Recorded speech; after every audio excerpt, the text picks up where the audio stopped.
आज सीट की बात करेंगे वो है मनेर विधानसभा। मनेर विधानसभा पाटलिपुत्र लोकसभा के अंदर ये सीट आती है और इस विधानसभा में फिलहाल राजद का कब्जा है। अब क्या मनेर का इतिहास जो रहा है वो राजद को सपोर्ट करता हुआ दिखता है या फिर मनेर में कुछ उलटफेर हुआ है? आने वाले दिनों में यहां पर किस तरह का आंकड़ा किसको फेवर करता हुआ नजर आएगा, इस पर भी चर्चा होगी। रंजन जी, अगर मनेर को आप स्कैन करते हैं तो मनेर विधानसभा की सीट क्या कहती है? देखिए, 1952 में मनेर विधानसभा में पहली बार चुनाव हुआ था और 1990 तक आपको यहाँ पर कांग्रेस का दबदबा जो है वो दिखता है। उसका मुकाबला कभी लेफ्ट पार्टीज से, कभी सोशलिस्ट से, कई बार निर्दलियों के साथ भी उसका मुकाबला हुआ, लेकिन कई बार उसे जीत मिली, कुछ में उसे हार का सामना भी करना पड़ा। इनफैक्ट 1990 तक हुए 11 चुनावों में उसे 7 में जीत मिली। लेकिन अब जो मनेर विधानसभा है वो आरजेडी का, राजद का जो है वो किला बन चुका है, गढ़ बन चुका है और यहां पर आरजेडी का ही वर्चस्व साफ साफ जो है वो दिखता है। लेकिन एक और बात दिखती है कि मनेर विधानसभा जो है वहां पर अगर आप देखें तो एक विधायक को हम छोड़ दें तो बाकी जितने भी विधायक हुए हैं वे एक ही जाति से हुए हैं, मतलब कि यादव जाति से हुए हैं। इसका अर्थ यह है कि इस विधानसभा क्षेत्र में यादव मतदाताओं की संख्या सर्वाधिक है, यादव बहुल इलाका है और यही वजह है कि आमतौर पर जो प्रमुख दल होते हैं वो सभी यादव कैंडिडेट ही चुनावी मैदान में उतारते हैं। अब एक और चीज यहां पर देखें कि मनेर में एक परिवार का भी दबदबा जो है वो दिखा है और वो परिवार है श्रीकांत निराला का परिवार। 1952 को अगर आप छोड़ दें तो लगभग हर चुनाव में या तो विजेता रहा है, कई बार उपविजेता मतलब दूसरे नंबर पर रहा है और नहीं तो मुख्य मुकाबले में रहा है। और यह परिवार श्रीकांत निराला का है। खुद 4 बार श्रीकांत निराला यहां से विधायक बने हैं, तो उनके पिता राम नगीना सिंह 3 बार यहां से विधायक बने हैं। उनकी जो मां है राजमती देवी वो 2 बार यहां से चुनाव जीतने में सफल रही हैं और उनके नाना भगवान सिंह भी यहां से 1 बार जीते हैं। तो कुल जो यहां पर 18 चुनाव हुए हैं उसमें से 10 बार जो है इसी परिवार को जीत मिली है। और इसलिए कहते हैं कि इस परिवार का दबदबा है कि ऐसा नहीं है कि किसी एक पार्टी से होकर ये चुनाव लड़े हैं। ये कांग्रेस से भी चुनाव जीते हैं, ये आरजेडी से भी लड़कर चुनाव जीते हैं, ये जनता दल से भी लड़कर चुनाव जीते हैं, ये निर्दलीय भी चुनाव जीते हैं, ये लेफ्ट में रहकर भी चुनाव जीते हैं।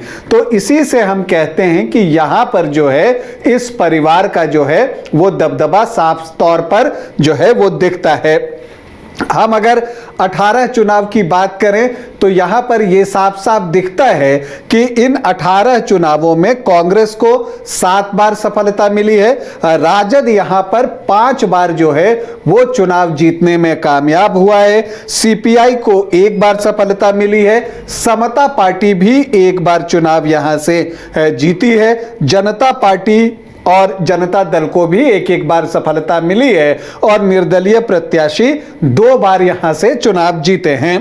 भाई वीरेंद्र यहां पर 4 बार चुनाव जीतने में सफल रहे हैं, जो कि अभी यहां के विधायक हैं। हालांकि जो पहली जीत उन्हें मिली थी 2000 में, तब वो समता पार्टी से उम्मीदवार थे, 2000 में तब वो मनेर से चुनाव जीते थे। श्रीकांत निराला भी अलग अलग पार्टियों से 4 बार चुनाव जीत चुके हैं, तो उनके पिता राम नगीना यादव भी 3 बार यहां से चुनाव जीते हैं। तो ये चीजें दिखती हैं। अब हम यहां पर जो आखिरी 3 चुनाव हुए उनके आंकड़ों को देखते हैं और वो हमें क्या बता रहे हैं वो देखते हैं।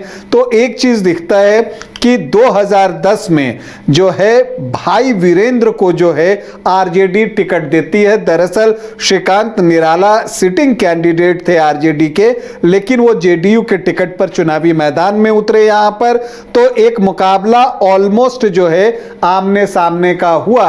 हालांकि कांग्रेस और भाकपा माले ने भी यहां से प्रत्याशी दिया था। 57,818 वोट आरजेडी के भाई वीरेंद्र को आया और उनको 43.69% जो है वो वोट आए। तो श्रीकांत निराला जो जेडीयू से चुनाव लड़ रहे थे उनको 48,217 वोट आए, मतलब 36.44%।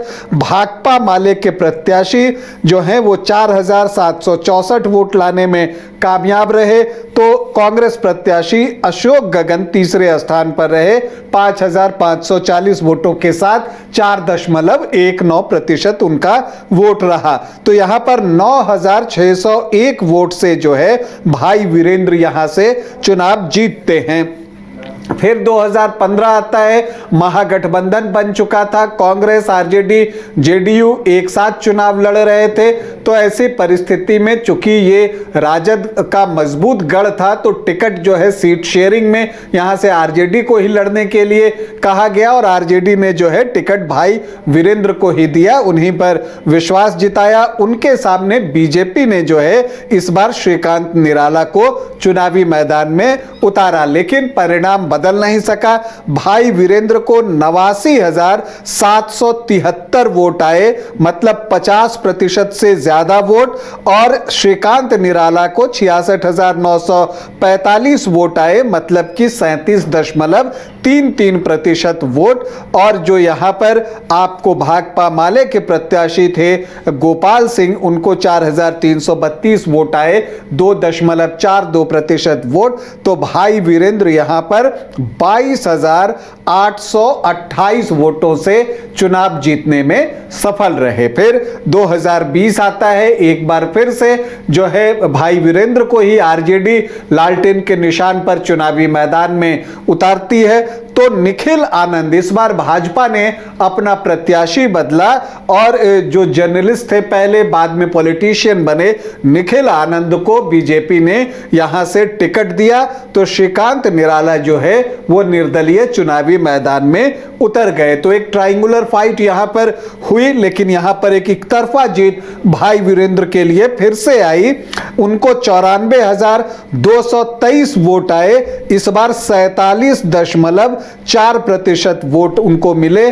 निखिल आनंद को 61,306 वोट आए, मतलब 30.9% वोट, और श्रीकांत निराला को 14,615 वोट, मतलब कि 7.41% वोट आए। और भाई वीरेंद्र जो हैं वो 32,917 वोटों से चुनाव जीतने में सफल रहे। तो यहां पर ये एक चीज दिखती है कि आरजेडी का ये मजबूत गढ़ है और पिछले 5 चुनाव से वो लगातार जो है चुनाव जीतते जा रहा है। 2005 के फरवरी अक्टूबर में जो दोनों चुनाव हुए थे वो आरजेडी ने जीते थे, और फिर ये 3 चुनाव जो है वो उसने जीते हैं। तो 5 जीत जो है लगातार आरजेडी को यहां पर मिले हैं, और इस बार आरजेडी की कोशिश है कि अपने गढ़ में वो जीत का सिक्सर लगाए।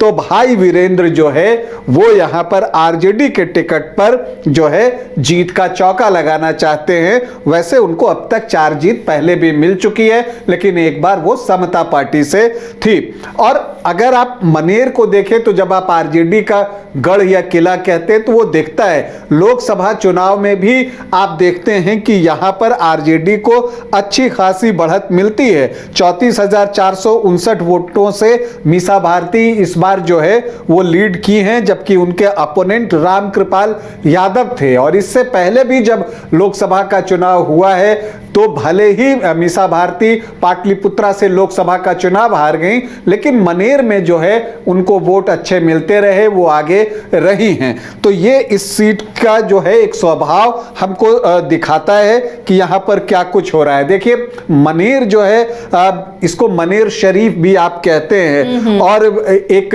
इसका एक आध्यात्मिक महत्व भी है। यहां पर सूफी संत मखदूम याहिया मनेरी और सूफी संत मखदूम शाह की जो दरगाह है वो है, जिसकी की बहुत मान्यता है यहाँ पर। और इन सब के बीच मनेर का लड्डू वो बहुत फेमस है। तो अभी तक जो है पिछले 5 बार से मनेर का लड्डू जो है वो मीठा स्वाद जो है सिर्फ राजद को दे रहा है। इस बार क्या होगा, दावेदार कौन हो सकते हैं?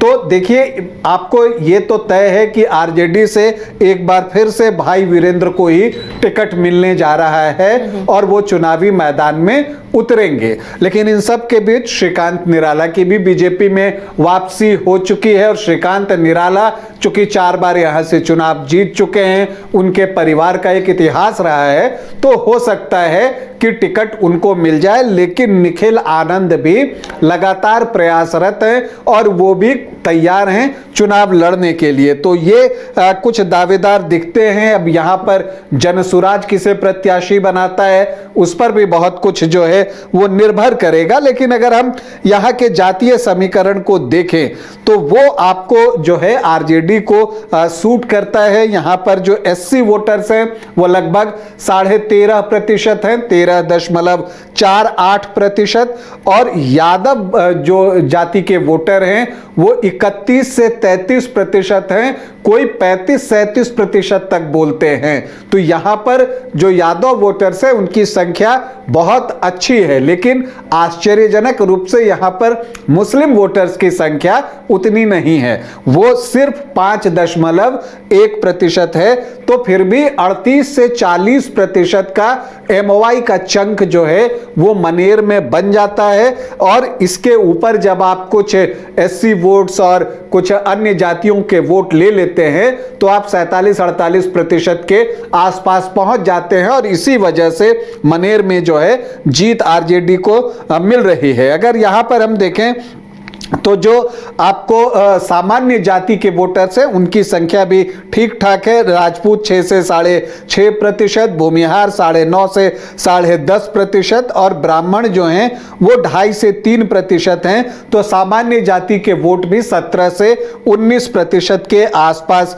पहुंच जाते हैं। जबकि कोयरी कुर्मी को अगर आप जोड़ते हैं तो 8 से 9% का आंकड़ा ये पहुंचता है। और वैश्य जो हैं वो भी 8 से 9% हैं। अदर्स जो कि ओबीसी और ईबीसी में आते हैं वो 10 से 12% हैं। तो यहां पर यह चीज देखना दिलचस्प होगा कि जो बीजेपी है जो यहां से चुनाव लड़ती है उसकी क्या रणनीति है। जो पुरानी स्ट्रैटेजी उसकी है उससे काम कुछ चल नहीं रहा है। तो इस बार किस नई रणनीति के साथ बीजेपी चुनावी मैदान में उतरती है यह देखना दिलचस्प होगा।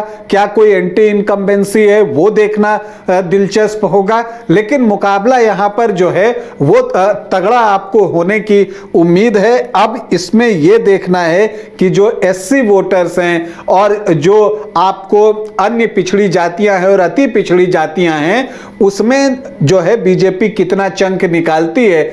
उससे ज्यादा महत्वपूर्ण यह है कि यादव वोटर्स में बीजेपी के जो उम्मीदवार होते हैं वो यादव ही होंगे संभवतः, तो वो कितना पेनिट्रेट करते हैं और वहां से कितना ज्यादा वोट निकालकर ला पाते हैं। तो परिणाम जो है उसी पर निर्भर करेगा कि यादव वोटर्स जो है कितनी संख्या में बीजेपी की तरफ आते हैं जो परंपरागत वोटर्स हैं आरजेडी के। और अगर ऐसा नहीं होता है तो फिर आरजेडी के लिए जो है एक और आसान जीत यहां मनेर में मिल सकती है। तो कुल मिलाकर मनेर में एक दिलचस्प मुकाबला, जब बीजेपी यहां से अपना प्रत्याशी दे देगी तब फिर उसे और बेहतर तरीके से हम विश्लेषण कर पाएंगे। लेकिन एक रोचक मुकाबला जो है मनेर में हम सबको दिख रहा है।